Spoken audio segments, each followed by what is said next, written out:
You guys ready to go on a ride along? I'm Charles Bishop. I'm with Gilbert Police Department, been with them about 5 years. I was in the Coast Guard before this for just under 8 years, and I love it here. This is the job I've wanted to do since I was young, and I got the opportunity to do it. What I enjoy most about this job is being able to hear the calls, go to them. It's why I work patrol. It keeps life interesting. Sometimes it makes for good stories, and it keeps it from becoming dull, where it's just like, okay, every day I'm showing up to work and it's the same thing. Like, you never know what you're gonna walk into. So we just got done with civil standby. So in this case, civil standbys are when an order of protection, it's more commonly known as a restraining order, is put in place.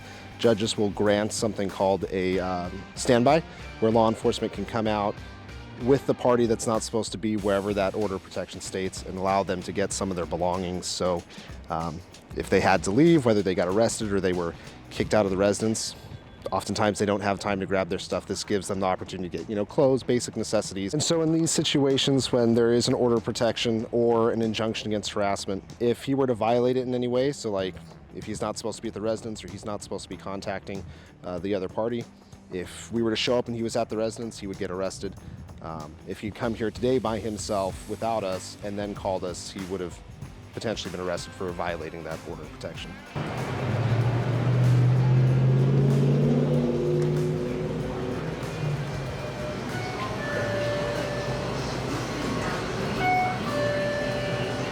Hi, you call us?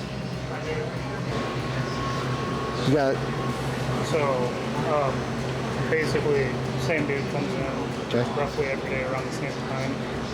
Puts his backpack down over there, next to where all his plushies are. Okay. Grabs a whole bunch of the store stuff sitting in his backpack. This is, if that's an ongoing issue, so this is my area. Okay. If you can call us like when he comes in, just be like, hey, the guy that's always stealing is here. I'll try and get down here. We'll try and wrangle him so this stops happening. Okay. I just got done with a shoplifting call. It's just simple. Someone goes in, takes stuff that doesn't belong to them, and leaves without paying. Sounds like the Circle K employee knows the guy. He does this somewhat frequently. So we got some info. We got the video footage. It's actually decent video footage of what he looks like. So he's going to call us if he comes back tomorrow or the day after, and then hopefully we'll be in a position to be nearby and catch him and hold him responsible for stealing other people's stuff. There we go.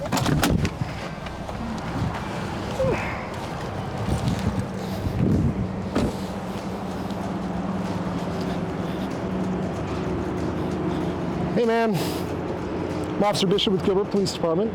The reason I stopped is your registration's canceled, man. Registration? Yeah. Do you have insurance? Yeah, I do. Okay. Any weapons in the car? All right. Can I get your license, please? Okay, so if you're going to drive on streets, you should make sure your registration is not canceled, which is what's going on. Sorry, not registration. His license is canceled. He is the registered owner. He has an ID card, but no license. Now, you said you've been to prison for sale, so I just got to ask, is there anything in the car that I need to know about? Would you mind if my partner just told me? Is that okay? Thanks. This gentleman here, he's got a suspended license, so I'm going to get the paperwork. He's been completely honest and straightforward with me. He said that he's been to prison for sales. He's willing to let us search the car. Okay. So I'm going to just do that real quick, if you mind standing by with him, and then we'll get his paperwork and get out of here. Absolutely. The reason for the search is it was a consensual search. He disclosed that he had some history with drug-related offenses. So I just asked him, I was like, hey, do you mind if I look through your car, search it, make sure what you're saying is true about not having anything? And he said, yeah, you can search it. No problem. So we did, and nothing was found. Seems like he's not lying to us, so that's always a good thing to see. So you hear a lot of people talk about, like, you either have what it takes to be a cop or not, and they apply that, I think, too broadly. So you get like, this is the pathway to be a cop, and if you don't fit in this channel, that's it. And I don't think that's accurate. I think the basic for being a cop is you have to believe in what's right, and you have to be willing to do something about it.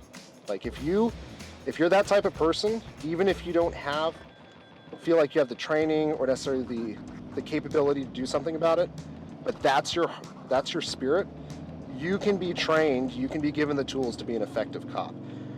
The people that truly can't be cops are the ones that either A, don't want to stand for what's right, or B, are just, they want no conflict at all costs.